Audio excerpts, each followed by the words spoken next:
Senator Lee. Thank you, Madam Chair, and thanks to the witnesses for being here today. I, too, want to thank you, Senator Feinstein, for sponsoring this legislation, which I'm very proud to co-sponsor.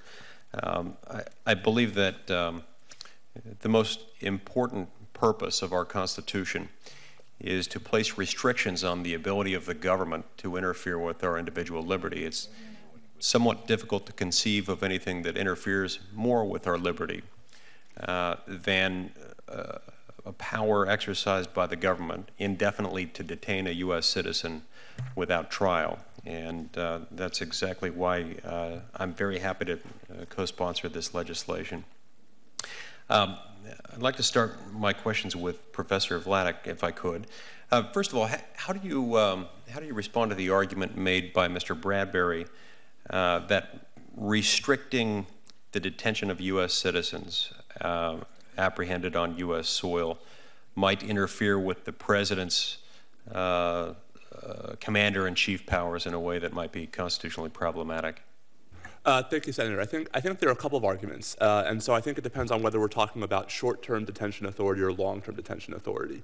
I suspect my friend Mr. Bradbury wouldn't dispute that the President has a wide array of authorities to incapacitate even a U.S. citizen temporarily, right, in the short term, to prevent an imminent attack on suspicion of criminal activity, et cetera. So the real question, I think, is not, would a requirement such as the one that the Due Process Guarantee Act would impose going to interfere with the President's short-term authority, but rather his long-term authority? And I think there the response is that same argument would suggest that the Non-Detention Act itself raises similar constitutional concerns, even though President Nixon, who was hardly shy about voicing constitutional concerns vis-a-vis executive power, did not object to the constitutionality of the Non-Detention Act on those grounds. And I think nothing would stop Congress, as Senator Feinstein suggested, from coming back and providing the very authorization it believes the President needs, right? My understanding of the bill is the point is not to forbid such authorizations, but rather to require Congress specifically to authorize it. So that's why I think in the short term it would not be a problem at all. And to the extent that it might be seen as a problem in the long term, it's one that prior presidents who were rather ardent supporters of constitutional authority didn't find. As Justice Jackson put it, the Commander-in-Chief Clause makes the President Commander-in-Chief of the military, not the country.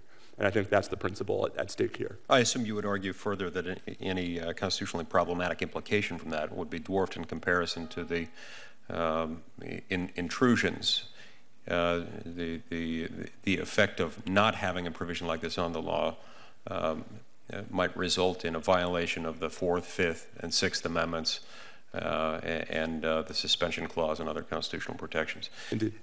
In his dissent in Hamdi, Justice Scalia argues that the Constitution doesn't permit indefinite detention of citizens without charge absent one of two things, either suspension of the writ of habeas corpus or charges. You know, you've got two options there. Do you agree with his analysis in Hamdi? I have to confess, I'm actually slightly more partial to Justice Souter's analysis in Hamdi. Right, I think even Justice Scalia doesn't necessarily agree with Justice Scalia's analysis in Hamdi. He, for example, has supported state laws that provide for the civil commitment of sex offenders, which would be inconsistent with that principle. I think there are very serious due process constraints on when citizens can be held and non-citizens who have due process rights can be held without criminal charges, but I don't think it's a categorical bar along the lines that Justice Scalia suggested. I think he justifies that. There's a portion of his dissent, I think, that addresses that by, he would probably categorize that in the same category where he talks about quarantine laws and indefinite detention on the basis of insanity. Right. No, and I think, I mean, obviously, I think the distance between Justice Scalia and me on this point is not very much. But I'm mindful of the case of Gaetano Torito, a U.S. citizen who fought in the Italian army during World War II. And it seems to me that if international law authorizes the detention of enemy soldiers as prisoners of war, as during World War II, clearly it did.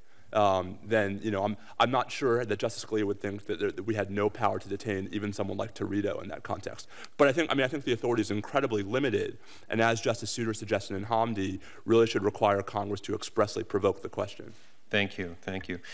Mr. Bradbury, in your testimony you state that the instances will be rare in which an American citizen apprehended on U.S. soil might be held for an extended period of time without charge. If that's the case, then might it not make sense simply to subject those people to the criminal process, to charge them for on charges of treason or whatever the case may be, given the fact that this might arise in relatively few instances? Shouldn't you just balance that by saying let's just put them through the process?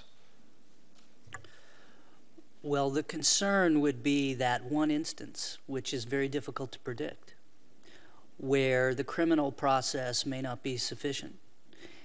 And it's hard to predict what the particular circumstances might be, but there may be an acute necessity perceived both by members of Congress and the President that there is an unfolding threat and an individual is involved, and that individual needs to be detained for some period where intelligence questioning can occur, where we can continue to keep secret the sort of sensitive information that we would necessarily need to disclose if we had to bring charges, criminal charges against that person.